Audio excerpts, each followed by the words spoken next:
Ciao a tutti amici di Dawa e benvenuti. Hi there, friends of Dawa, and welcome. Today we'll be talking about IP systems. But first, what do we mean by IP systems?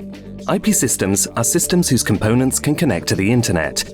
No dedicated infrastructures or special cables are required, so all you need is a simple LAN cable and an ordinary switch to connect them and make them accessible. We have three product lines.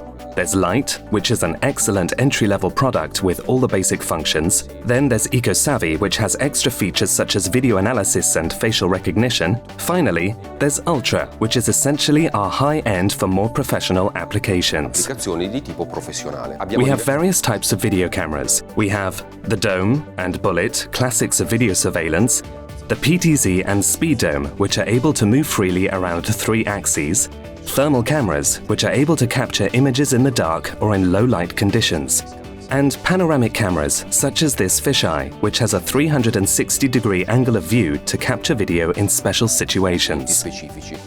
So let's start with the heart of our system, the NVR. What's an NVR?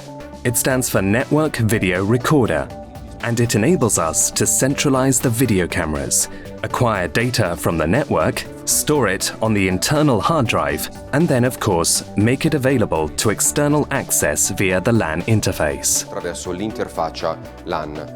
What do we have here on the back panel of our NVR?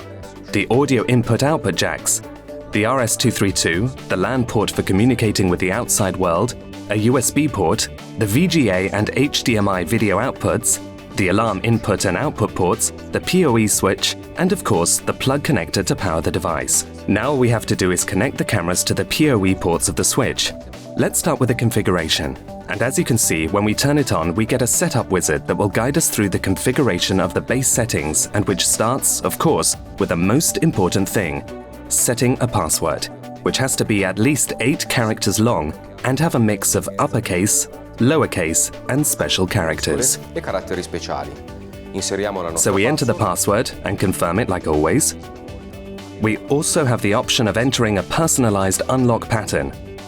We can enter an email address, which will be really useful if we forget the password we've set up. We'll get a security code that we can use to unlock the system.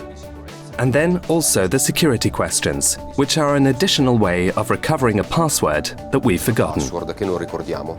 Then we have the network settings, where we can specify an IP address for the device, or we can use DHCP protocol to make it all automatic. Then we enable the P2P functions to enable the device to be accessed remotely. All we need to do is connect the device to a network in order to be able to access it online. And after that, we set the schedule for recordings or snapshots. And as you can see, we have the option of recording continuously, shown in green, or motion-based in yellow, alarms, or IVS.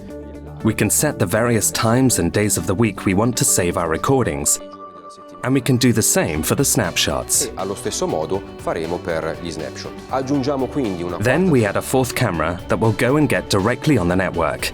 All we need to know is the IP address, the username and the password for the camera.